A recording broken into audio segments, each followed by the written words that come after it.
بسم اللہ الرحمن الرحیم۔ انجینئر مبشر شاہ آپ کے ساتھ ہے۔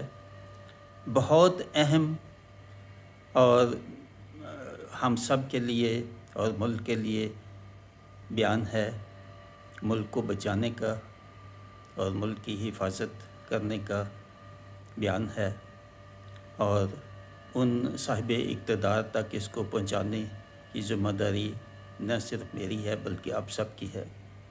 وہ بیان کیا ہے، اس کا ٹائٹل کہہ لیں یا وہ بیان کا مقصد یہ ہے کہ water storage and flood control, اور اس سے متعلقہ جو باتیں ہیں بے حد اہم ہے۔ یہ پانی اللہ تعالیٰ کی عظیم نعمت ہے۔ اللہ تعالیٰ کہتا ہے میں نے کائنات اور انسان اور جانور حیوانات کی تخلیق پانی سے کی ہے، ہر چیز پانی سے کی ہے۔ اللہ تعالیٰ زمین کائنات سے پہلے اللہ تعالیٰ کا عرش کہتے ہیں پانی پر تھا، پانی یعنی موجود تھا۔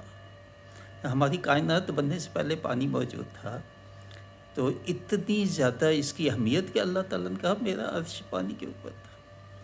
اور تو اس کی ہم نے کیا کیا، اس کے ساتھ اس پانی کے ساتھ ہم نے کیا کیا، کیا کریں؟ رونا آتا ہے، دکھ آتا ہے ان صاحب اقتدار جو پہلے رہے، اب ہیں، اور آئندہ والوں کے لیے خبردار کرنے کا یہ پیغام ہے کہ سوچو، غور کرو، خدا کے لیے اس پانی کو ضائع ہونے سے بچا لو، اپنی قوم کو بچا لو، لوگوں کو بچا لو، لوگوں کی زندگی، لوگوں کی حفاظت اس پانی سے بہت متعلقہ ہے۔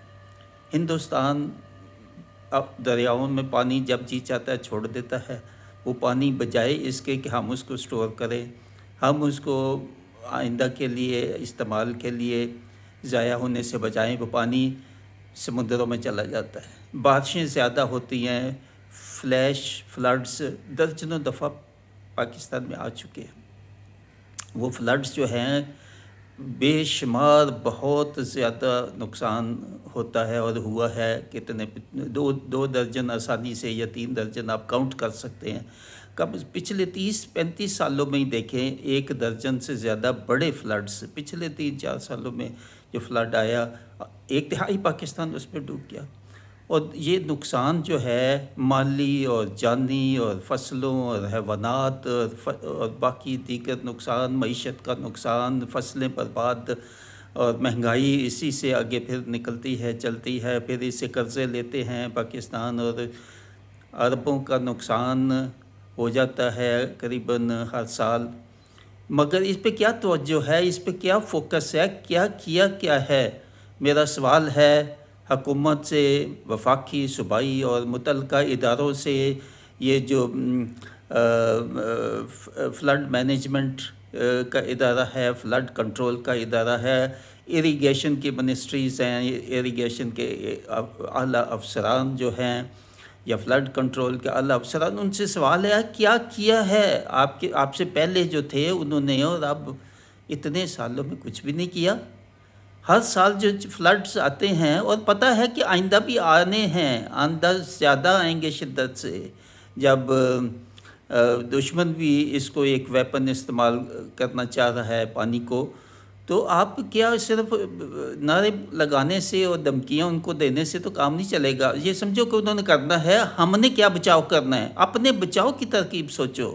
ان کو روکنا آپ کے بس میں ہے نہیں ہے، وہ تو معلوم بعد میں ہی ہوگا نا۔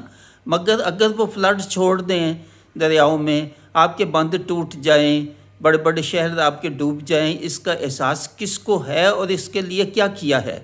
فلڈ کنٹرول دنیا میں یہ فلڈز آتے ہیں، وہ اس سے سیکھو وہ کیسے کنٹرول کرتے ہیں اور اس پانی کو کیسے ضائع ہونے سے بچاتے ہیں۔ میں عرب ملکوں میں دیکھ لو، ڈیزرٹ تھے، اب وہاں سبز انہوں نے اپنے آپ کو کر لیا ہے۔ اسرائیل کی مثال لے لے، کیسے انہوں نے پانی کو استعمال کیا، دوسرے ملکوں نے کیسے پانی کو استعمال کیا، چھوٹے چھوٹے ڈیمز بنا کے انہوں نے ریگستان بنا دیے عربستان میں، اور یہ جو ریگستانوں میں انہوں نے جو ہے نا باغات جو ہے نا اگا دیا۔ عمان کی مثال دے میں عمان میں گیا، ابو ظبی سے عمان تک سڑک دونوں طرف باغات، دونوں طرف باغات، اور کیسے انہوں نے پانی کو استعمال کیا۔ بارش کے پانی کو ضائع ہونے سے بچاؤ، فلڈز کے پانی کو بچاؤ، ریزروار بناؤ، ڈیمز بناؤ، بڑے ڈیموں پہ آپ کے جھگڑے ہیں تو چھوٹے چھوٹے ڈیمز بناؤ، اور پانی کے سٹوریج کے بہترین بہت بڑے طریقے ہیں انجینئرنگ میں، سیکھو کیا ہیں طریقے۔ ایک تو پانی کو سٹور کرنا، پانی کو ضائع ہونے سے بچائے، سمندر میں ایک قطرہ پانی کرنا جائے، کیسے جائے وہ اس کی ترکیب آپ کو کرنی ہے، آج نہیں کرو گے تو بربادی کی طرف جا رہے ہو۔ پانی کا بحران اتنا شدید ہوتا جا رہا ہے کہ زمین بہت جگہوں پہ جہاں 10-15 فٹ پہ پانی تھا اب 400-500 فٹ پہ چلا گیا ہے۔ کوئی ہوش کے ناخن لو، خدا کے لیے سوچو، اس کا حل سوچو، بیٹھے بیٹھے حل نہیں ہوتے۔ اللہ تعالیٰ کہتا ہے جو محنت نہیں کرتے، جو سوچتے نہیں، ان کے لیے میری رحمت بھی نہیں ہے، تو ان کے لیے میری مدد نہیں ہے۔ مدد اس کے لیے جو کوشش کرتے ہیں، محنت کرتے ہیں اپنے مسائل کو حل کرنے کے لیے۔ اور اس کے یہ جو اپنا پہاڑوں سے برف پگھلتی ہے، پانی کے ریسورسز کیا ہیں؟ سب سے بڑا تو بارش ہے، اس کے بعد پہاڑوں سے برف جب پگھلتی ہے تو بہت زیادہ پانی آتا ہے جس سے فلڈز بھی ہوتے ہیں، اور اس کے بعد زمین کا جو پانی ہے، زمین کے نیچے پانی ہے، وہ ریسورس ہے ہمارا جو بہت بہت کم ہوتا جا رہا ہے۔ اس کے علاوہ سمندر ہے، سمندر کا پانی ہے، بہت ملک سمندر کے پانی سے ہی سب کچھ کرتے ہیں، اس کو ڈی سیلائن کر کے۔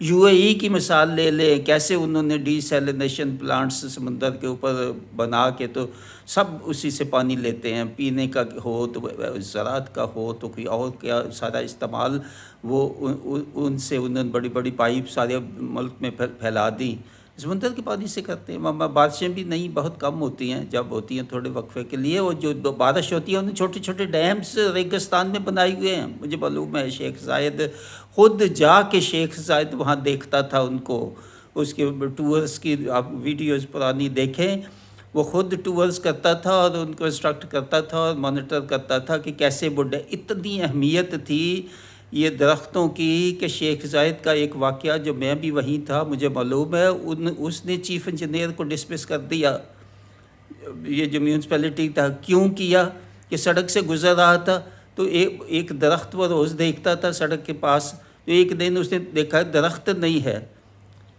اس نے پوچھا کیا ہوا، کس نے کاٹا؟ انہوں نے کہا جی اس کا آرڈر تھا میونسپیلٹی سے۔ کس نے آرڈر دیا؟ فلاں نے آرڈر، چیف انجینئر۔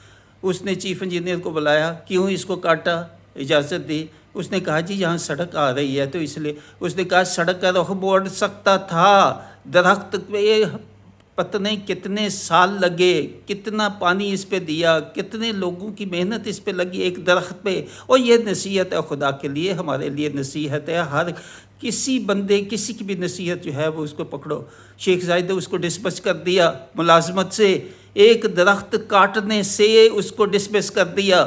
اور آپ خدا کا خوف کرو، آپ نے کتنے درخت کاٹے، کتنے لوگوں کے گھر برباد ہوتے ہیں ان فلڈز میں، اور ان پانی کا نظر ہو جاتا ہے۔ پانی جو ہے سمندر میں جاتا ہے، یہ گناہ عظیم ہے، یہ ضائع کرنا ہے اللہ کی نعمت کو، اس کو ہوش کرو۔ اس کے بہت طریقے ہیں، اس کے بہت طریقے ہیں بنانے کے، مگر یہ ہے کہ میں اب اس بیان میں تو سارا بیان نہیں ہو سکتا، مگر سٹوریج کرو۔ سٹوریج کے لیے ایک ڈیمز ہیں، بڑے ڈیم ہیں، پھر چھوٹے ڈیمز ہیں، پھر پانی سٹور کر کے اسی سے بجلی بھی بنائی جا سکتی ہے، اسی سے زراعت بھی ہو سکتی ہے، اسی سے جو آپ کی زمینیں خراب ہیں، سیم اور تھور والی زمینیں ہیں، ان کو بحال کیا جا سکتا ہے۔ ان کو سیم تھور کا علاج دیکھنا ہے تو عراق کے منصوبے دیکھو، میں اس کا انچارج تھا عراق میں 70s میں، انہوں نے پورے ملک میں یہ جو ہے اس کا سائل ریکلمیشن، لینڈ ریکلمیشن کے منصوبے بنائے تھے، بہت بڑے ایک منصوبے کا رمادی میں میں انچارج تھا۔ تو انہوں نے جو زمینیں سیم تھور کی تھی انہوں نے زراعت کے قابل کر دی۔ یہ جو منصوبوں سے ہمارے کتنے سیم اور تھور کے علاقے ہیں، کیا کیا آپ نے؟ اس کے لیے بہت طریقے ہیں جو آپ کر سکتے ہیں، اب سارا میں تو نہیں بتا سکتا، مجھے معلوم ہے بہت زیادہ۔ شاید بہت کو نہیں معلوم، جو مجھے معلوم ہے، جو میں نے وہاں دیکھا، خود اپنی آنکھوں سے دیکھا ہی نہیں بلکہ خود کیا اور خود کروایا. تو یہ پانی کے سٹوریج جو ہے یہ ڈیمز کے علاوہ بھی بہت ہے. یہ جو زمین کا جو انڈر واٹر ہے ریزرویار، اس کو ریچارج کرو، مسلسل ریچارج کرو. ریچارج کرنے کے لیے بڑے بڑے پولز بنائیں، پانی کے تالاب بنائیں جو باہر کی زمینیں ہیں اس میں، اور یہ جو ویلز ہیں وہ بنائیں پانی کو سوک کرنے کے لیے. نیچے وہ ویلز جو ہے اس میں پانی جائے اور اسے سوک ہوتا ہے، جو اس کا خاص طریقہ سسٹم ہے. یہ ایسے ہیزرڈ کام نہیں ہے، یہ بڑے پلاننگ سے ہوتا ہے، کس لوکیشن پہ ہو، کتنی گہرائی پہ ہو، ویلز کے فلٹرز کیسے ہوں کہ پانی ان میں کافی دیر تک رہے اور نیچے زمین کو جو ہے وہ ریچارج کرتا رہے. اور جو پختہ ہیں یہ جو فٹ پاتھس ہیں اور جو ہے پارکس میں کم سے کم جو ہے وہ پختہ ٹائلز یا یہ جو واک ویز ہیں ان کو بناؤ. وہ ایسے ہے جس میں گریول اور بیچ میں موٹی جو ہے وہ ریت ہو، تاکہ پانی جو ہے فٹ پاتھ سے بھی نیچے جائے. باقی جو ہے گراؤنڈز بڑی بڑی ہیں ان میں ایک مختصر کر دیں کہ یہ جو گراؤنڈ کا حصہ ہے اس میں واٹر پول بنائیں، بڑے بڑے پولز تالاب بنائیں. ان میں ہر گھر کو جو ہے جن کے لانز ہیں بڑے ان کو بھی تنبیہ کریں کہ پانی جو سیوریج کا پانی ہے وہ سسٹم بنائیں کہ وہ ریسائیکل ہو ان کے گارڈن میں اور نیچے جائے، بجائے اس کے سیوریج کا پانی جو ہے وہ بھی ضائع ہو. اور سیوریج کے پانی کو ری یوز کرنے کے شہر سے باہر بڑے بڑے انتظام کریں، اس کو جو ہے نا وہ کرنے کا، پیوریفائی کرنے کا. وہ بھی بڑے آج کل ہمیشہ سے ہی سسٹم ہیں کہ اس کو کیسے دوبارہ ریسائیکل کیا جا سکتا ہے. کم از کم سیوریج کا پانی تمام کا تمام جو اریگیشن کے پرپسز ہیں اس میں ڈبل جو واٹر سپلائی سسٹم جو ہے وہ بنائیں، ایک پینے والا اور ایک دوسرا ایگریکلچر. گاڑیوں کے دھونے پہ پابندی لگائیں. اور یہ جو ہیں یہ جو واشنگ کے جو بزنس ہے، کار واشنگ والے جو پلانٹس لگائے ہوئے ہیں اتنے پانی ضائع کرتے ہیں، ان پہ ٹیکس بہت زیادہ بڑھائے.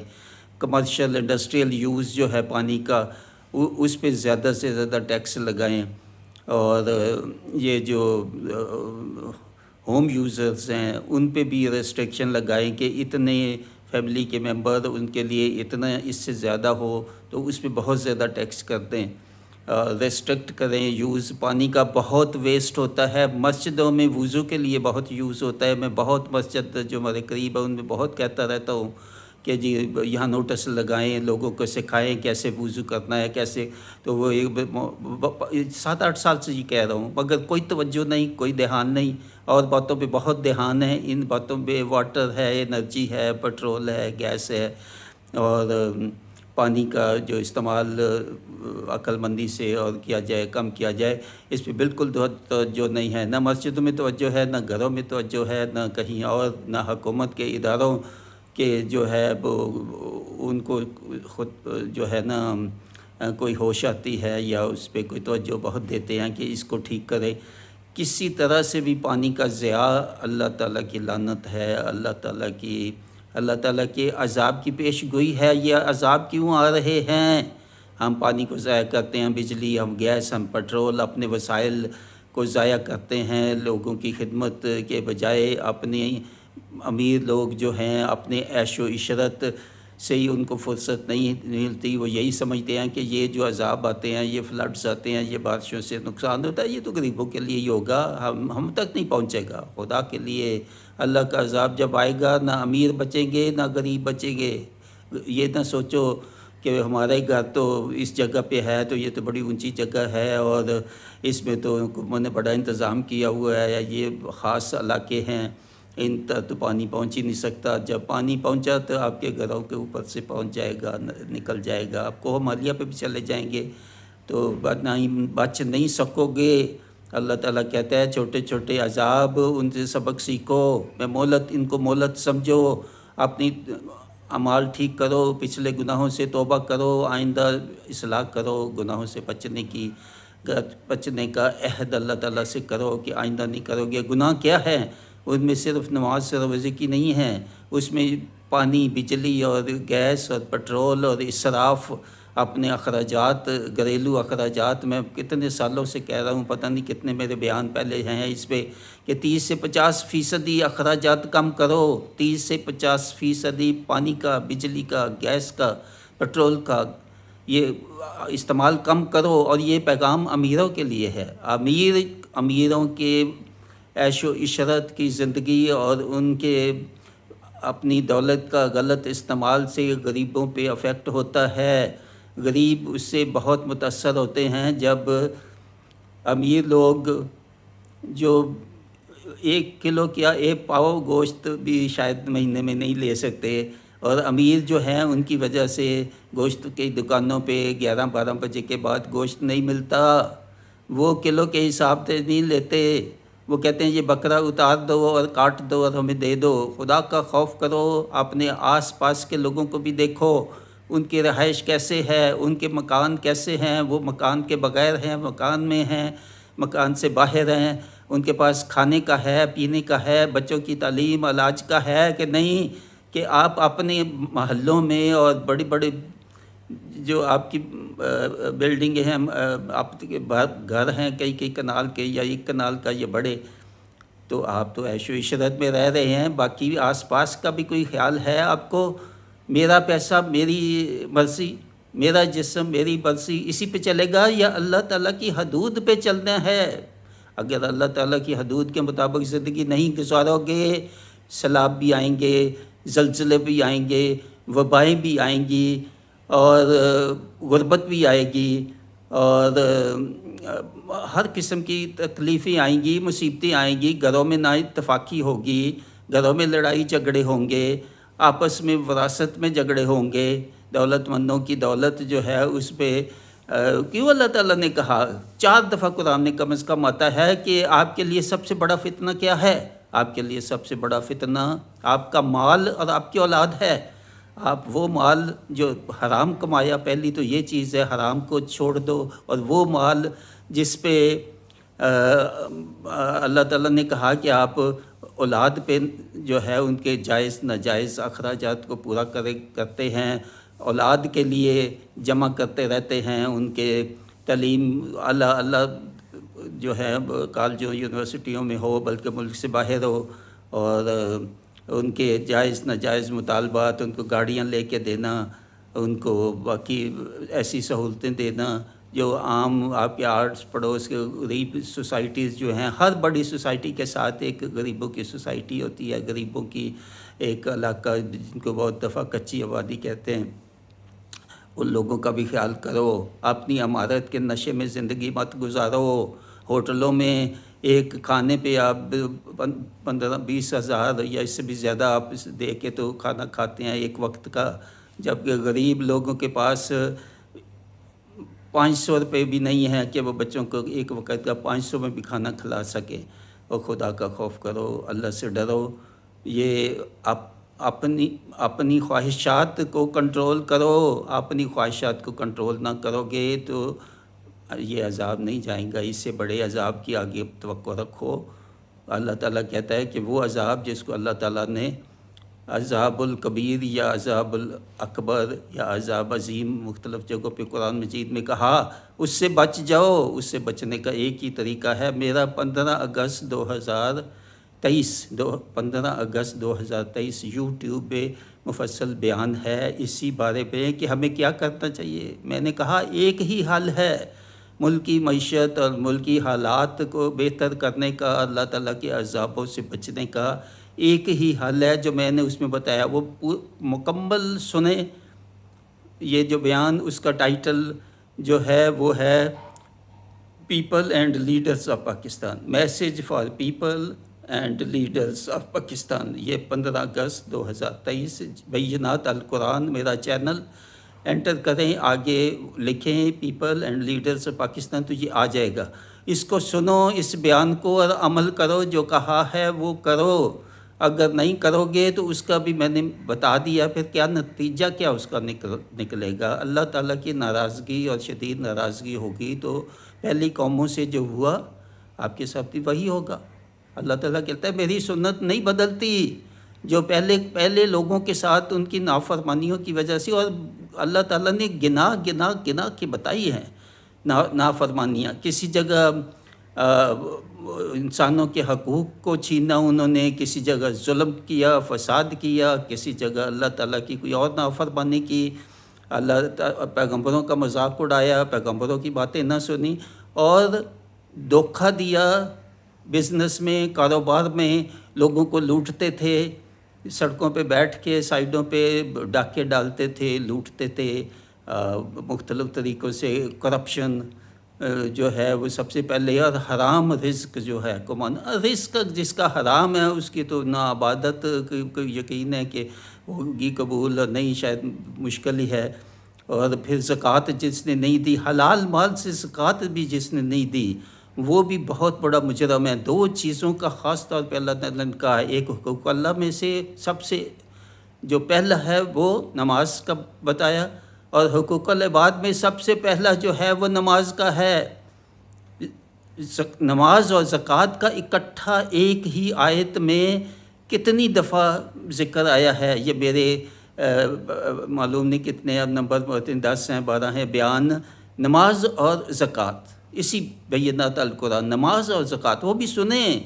نماز اور زکوٰۃ 700 سے زیادہ اب بیان ہو چکے ہیں میرے بینات القرآن، اور میرا فوکس قرآن کی تفسیر کا سب سے بڑا فوکس یہی ہے، اخلاقیات اور اپنی زندگیوں کو کیسے سنواریں، اللہ تعالیٰ کے عذابوں سے کیسے بچیں، اللہ تعالیٰ کی حدود کے اندر زندگی کیسے گزاریں۔ یہ امیروں کے لیے، امیروں کا حساب بہت سخت ہوگا، امیروں سن لو، آپ کا حساب غریبوں سے کہیں زیادہ سخت ہوگا، بہت غریبوں کی تو پیشی ہوگی بس، اور امیروں کا تو حساب بڑا ہوگا۔ میں نے تجھے اتنا پیسہ دیا، اتنی دولت دی، تم نے سمجھا کہ یہ تو اللہ کا انعام ہے، اللہ تو سے بڑا خوش ہے۔ پہلے قوموں کے لوگ عاد اور ثمود اور دوسرے وہ یہی سمجھتے تھے، بھئی نبیوں کا مذاق اڑاتے تھے، تو فقیر اٹھ کے، اور مسکین اٹھ کے، اور غریب، اور تمہارے پاس کوئی وسائل نہیں، تمہارے کوئی ساتھ نہیں، تمہارا کوئی کنبہ نہیں، تو ہمیں آ کے تو ہدایت کر رہا ہے اور ہمیں باتیں سناتا ہے کہ اللہ کی یہ بات، ہمارے سے تو اللہ بڑا خوش ہے، ہماری دولت دیکھو، ہمارے بنگلے دیکھو، ہمارے گھر دیکھو، ہمارے باغ دیکھو، اللہ تعالیٰ تو ہم سے خوش ہے، تم سے خوش نہیں ہے، تو غریبی مسکینی میں ہو، تمہارے ساتھ اللہ خوش نہیں، تم ہماری سنو۔ وہ یہ آگے سے جواب دیتے تھے۔ آج کے امیر بھی ویسے ہی ہیں، آج کے امیر بھی رویہ وہی ہے جو عاد اور ثمود جن کو تباہ کیا، اسے سب سے بڑی مشکل پاکستان کی حکومتوں کے علاوہ جو ہے ان کی ناکامیوں، یہ امیر لوگوں کا رویہ اور روش اور زندگی کا طرز عمل ہے، جس میں وہ گزر رہے ہیں اور عیاشی میں پڑے ہیں، اپنی اصلاح نہیں چاہتے، اپنے آپ کو سنوارنا نہیں چاہتے۔ جو اللہ تعالیٰ نے کہا ہے کہ فضول خرچی سے بچو، فضول خرچی ایک ہی چیز ہے جس کو اللہ تعالیٰ نے کہا ہے کہ یہ شیطان کے بھائی ہیں، فضول خرچی۔ نماز بے نمازی کو نہیں کہا شیطان کے بھائی ہیں، روزہ نہ رکھنے والے کو نہیں کہا کہ شیطان کے بھائی ہیں۔ شیطان کے بھائی کس کو کہا؟ فضول خرچی کرنے والے۔ وہ کون ہے زیادہ تر؟ وہ تو امیر ہی ہے نا زیادہ، غریب ان کی نقل کرنے کے لیے یا ان کے رویوں سے جو ہے مجبور ہو کے اپنے سوشل جو ہماری ٹریڈیشنز ہیں اس کے مطابق وہ کرنا مجبوری سمجھتے ہیں۔ تو اصل مسئلہ اور اصل بہت مسائل امیروں کی عیاشی اور ان کی طرز زندگی اور بے لگام اخراجات اور اسراف اور فضول خرچی، اس کا سوال ہوگا آپ سے۔ باقی بھی ہوں گے، میں یہ نہیں کہتا کہ نماز اور روزے کم اہم ہیں، ان کا بھی ہوں گے، شاید اس سے پہلے یہ ہو سوال کہ تجھے پیسہ دیا تھا، تجھے دولت دی تھی، تجھے زندگی دی تھی، تجھے صحت دی تھی، کیا کیا؟ اللہ تعالیٰ ہمیں سب کو توفیق دے، جو کچھ کہا ہے مجھے، میری فیملی اور باقی سب کو اس پہ سمجھنے، سوچنے، عمل کرنے کی توفیق دے، تاکہ ہم بڑے عذاب الاکبر سے بچ سکیں۔ ایک ہی حل ہے جو میں نے 15 اگست 2023 کے بیان میں کہا ہے، اس کو سنو، سمجھو عمل کرو، دوسروں تک زیادہ سے زیادہ پہنچائے. یہ میری ذمہ داری نہیں، یہ آپ کی بھی ذمہ داری اتنی ہی ہے کہ اس پیغام کو زیادہ سے زیادہ پہنچاؤ، تاکہ حکومت کے جو اقتدار کے ہیں، اپنا پارلیمنٹس ہیں اور اقتدار اعلیٰ جو ہے ان تک پہنچے، تاکہ وہ بھی کچھ سوچیں، کچھ کریں لوگوں کی خدمت کے لیے، لوگوں کے بچاؤ کے لیے. اور ذاتی توبہ بھی چاہیے، اجتماعی توبہ بھی چاہیے. توبہ یہ نہیں بیٹھ کے سجدے کرو، اور توبہ یہ نہیں بیٹھ کے دعائیں کرو، توبہ یہ نہیں کہ مسجدوں میں دعائیں کریں. توبہ اپنی زندگی کو بدلنے کا نام ہے، اپنی زندگیوں کو سنوارنے کا ہے. پچھلے گناہوں سے معافی، گڑ گڑاؤ، رو، اللہ تعالیٰ کے سامنے بیٹھ کے اقرار کرو اپنے پچھلے گناہوں کا، اس کے پریشان ہو، اس پہ پشیمان ہو. آئندہ زندگی بھر وہ کام نہ کرنے کا جس پہ آپ کو پشیمانی پہلے ہی ہو چکی، اس کو دہرانے کا. اور زندگی بدلنے سنوارنے کا نام توبہ ہے. اگر آپ کہیں کہ توبہ کی آیتیں پڑھنے سے توبہ ہو جاتی ہے، بیٹھ کے وظیفے کرنے سے، سجدے کرنے سے، مسجدوں میں جو ہے دعائیں کروانے سے، نہیں، یہ توبہ نہیں ہے. توبہ وہ ہے جو قرآن میں اللہ تعالیٰ نے کئی بار بتایا کہ توبہ کیا ہے، توبہ کیسے کرنی ہے. یہ توبہ پر ابھی میرا بیان ہے، وہ ضرور سنیں. توبہ اور استغفار پہ بینات القرآن پہ بیان ہے کہ توبہ کیا ہے، توبہ کیسے کرنی چاہیے. وہ بھی سنو، خدا کے لیے یہ بیانات سنو، تاکہ آپ کی زندگی کو سنوارنے کا تو پتہ چلے گی کیسے سنورے گی. وما علینا الا البلاغ. مبشر محمود شاہ، مع السلام.